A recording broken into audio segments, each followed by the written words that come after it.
नमस्कार किसान भाइयों, इस साल सरसों उगाने वाले किसान सरकार से नाराज है क्योंकि सरसों एक महत्वपूर्ण तिलहनी फसल है। हरियाणा, पंजाब और राजस्थान से लेकर उत्तर प्रदेश तक किसानों को खुले बाजार में एमएसपी यानी न्यूनतम समर्थन मूल्य के आसपास भी दाम नहीं मिल रहे हैं।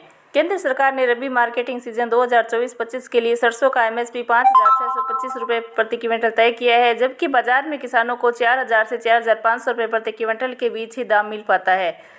किसानों का कहना है कि वे एमएसपी के तहत गारंटी चाहते हैं ताकि निजी क्षेत्र उनका शोषण करना बंद कर दे। वर्तमान में एमएसपी केवल सरकारी खरीद पर लागू होता है। किसान भाइयों, कुल मिलाकर सरसों के किसान इस साल 1,000 से 2,000 रुपये प्रति क्विंटल का घाटा उठाकर व्यापारियों को अपनी उपज बेचने को मजबूर है। ऐसे में उन्होंने कई रणनीति के साथ अच्छे दाम मिलने की उम्मीद से सरसों को स्टॉक करना शुरू कर दिया, क्योंकि वे भारत को खाद्य तेलों का बड़ा आयातक मानते हैं। इसलिए आने वाले दिनों में इसकी कीमत निश्चित रूप से बढ़ेगी। किसानों को यह भी उम्मीद है कि चुनाव के बाद सरकार खाद्य तेलों पर आयात शुल्क बढ़ाएगी।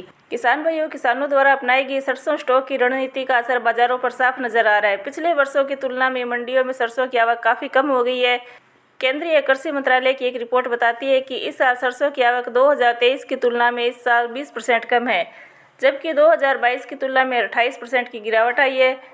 मंत्रालय ने 15 से 22 अप्रैल के बीच किए गए विश्लेषण से निष्कर्ष निकाला है। अधिक जानकारी के लिए पिछले 3 सालों के सरसों की आवक के आंकड़े दिए गए हैं। किसान भाइयों, Indian federation of edible oil traders के राष्ट्रीय अध्यक्ष शंकर ठक्कर का कहना है कि रूस और यूक्रेन दोनों ही वर्तमान में सूरजमुखी तेल बहुत कम कीमत पर बेचते हैं। कारोबारियों ने सूरजमुखी तेल का आयात बढ़ा दिया है। इसी वजह से भारतीय बाजार में काफ़ी उत्साह है। सामान्य तौर पर सूरजमुखी का तेल पाम तेल और सोयाबीन तेल की तुलना में अधिक महंगा है, लेकिन वर्तमान में यह सबसे सस्ता हो गया है। ऐसे में इसका आयात बढ़ गया है। बढ़ते आयात के कारण भारतीय किसानों को तिलहन फसलों के पर्याप्त दाम नहीं मिल पा रहे हैं। किसान भाइयों, किसानों को सरसों के कम दाम मिलने का एक कारण खाद्य तेलों पर आयात शुल्क में कमी है।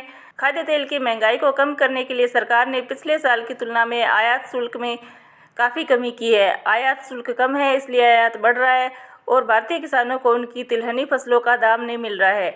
हालांकि ये देखने वाली बात होगी कि किसानों द्वारा अपनाई गई सरसों स्टॉक की रणनीति उन्हें भविष्य में लाभ पहुंचाएगी या नहीं। किसान भाइयों, हमारा कार्य बाजार की तेजीमंदी रिपोर्ट से आपको अवगत कराना है। बाकी आप अपना व्यापार अपने विवेक से करें। साथ ही साथ वीडियो को लाइक और चैनल को सब्सक्राइब भी जरूर करें।